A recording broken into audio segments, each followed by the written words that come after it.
Hey everyone, and welcome to the channel where we talk about all things regenerative and how we can cultivate Christmas trees, chestnut trees, poultry, and beef all together right here in Ohio. And in this video, I want to talk specifically about winterization for our chickens on this farm.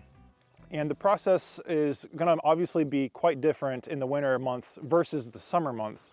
And if you want to see a video on how we do the summer months, I did a walkthrough of our egg mobile, which is actually in storage right over there. I'll link that in the description below.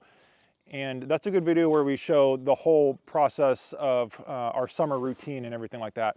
But for right now, we are storing all of our chickens in this barn. We have a couple of horse stalls that we've repurposed. And so I'll show you guys what that looks like in our daily feeding routine and all that stuff. There is a bit of a compromise because we are located in Ohio that we have to store them inside to keep them warm during these winter months. And if you look around, there's obviously a ton of snow on the ground. And so we had a pretty unusual winter storm recently, along with most of the United States. Even if they did have access to the grass and to roam the fields and stuff like that, they wouldn't be able to get to the grass because of the snow.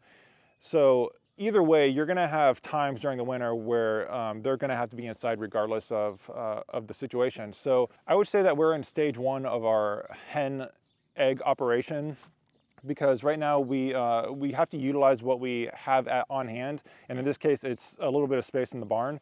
We just started raising chickens about 2 years ago. We only have about 60 laying hens right now. We do plan on getting more in the future, but right now we're kind of at a limit in terms of how many we can sell versus how many we can raise. The feed that we give them hasn't really changed all that much. We still get it from the same vendor, and it's non-GMO, it's organic, regeneratively sourced, and we still give them oyster shells when they need it, and we feed them mealworms now too. So in terms of like the variety of feed, there might be a slight difference in the amount of protein or something like that, but it's for the most part the same type of feed. And so let's go on inside and I'll show you a little bit of our feeding process.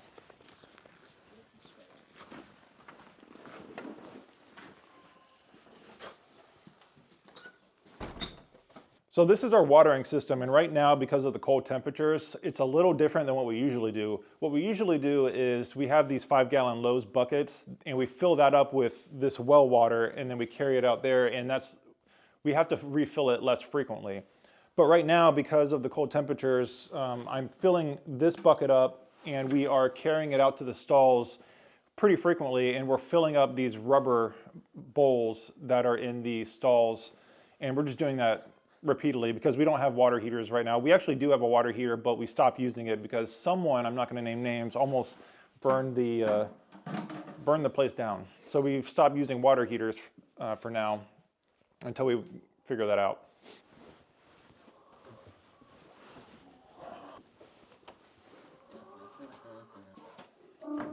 So over here is didn't expect there to be water in it. These are those 5-gallon Lowe's buckets that I was talking about. We have the feeding nipples right here on the bottom, and that makes it a lot easier, but we're not using those right now. Also, those are the same exact buckets that we use in the egg mobile during the summertime, so we get to kind of repurpose it all year long. This is our feeding buckets. This is that nice non-GMO feed that I was talking about. We do 2 scoops per day. I should also mention right now that we have about 60 laying hens right now in these 3 stalls. So for these 60 laying hens, I do 2 scoops of feed per day. I give them some mealworms once per day, and then there's some oyster shells in that bucket right there, and so we just top that off whenever they need it. This is our first stall. Come on. There you go.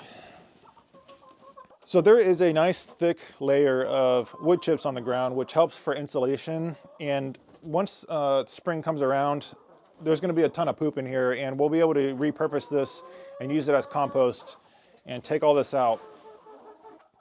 And then during that time, we'll also, once this is all cleaned out in the spring, we're going to get some more baby chicks, and we're going to repurpose these stalls as brooding stations for those baby chicks. And Kevin also built this nifty nesting box, which is based on a Seven Sons design. It's very similar, it's just made of plywood, but the concept is that they go in here, there's some AstroTurf in there, and it's at a slight angle, so when they lay their egg, the egg rolls to the front here, and then you lift this hatch open, and then you can just grab the eggs, and they're not covered in poop or anything like that. Here's an egg that we got out of there a couple minutes ago, actually. Staying warm in your pocket? No, it's freezing cold. Yeah. I mean, there's not much to it. As long as you have the space or anything, I mean, these guys just stay in here all day long. You just feed them, you give them water, make sure they look healthy and happy, and you collect the eggs. And there's really not much to it. I mean, so there's not much to this operation right now, but hopefully one day we can figure out a way to get them out there on the fields all year long and get them in a nice warm location on cold days, and then on warmer days during the winter they can still roam the fields. We're still figuring that out, and if you guys have any ideas on how we can accomplish that on a budget, be sure to let me know. But for right now, this is all we really need, and it's working out for us, and this is also a learning curve for us too. As we're filming this, this is also one of the coldest winters that we've had since we started this. It's, I think, the coldest winter since '77.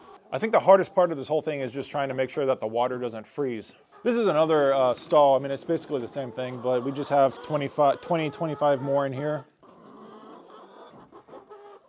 We haven't fed them yet, so they're a little peckish. If we needed to, we might have a little bit more room in this barn to expand, but I don't know. Right now, if we were to expand and get more chickens, assuming we have the market for it and we're able to sell the eggs, at that point, we might just come up with an outdoor solution. So there's still a little bit to our setup that we haven't figured out yet. But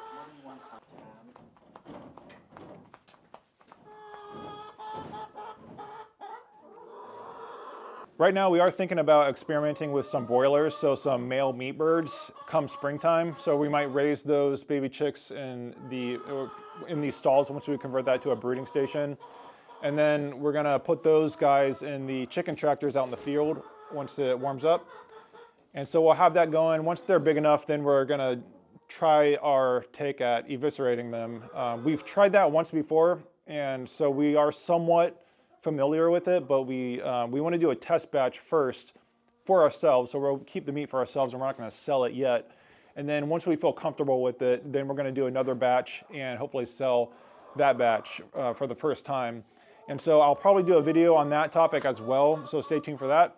And otherwise, that's the end of this video. So I really appreciate you guys watching. And if you liked this video, give it a like and subscribe to it. Really appreciate it. See you guys in the next one.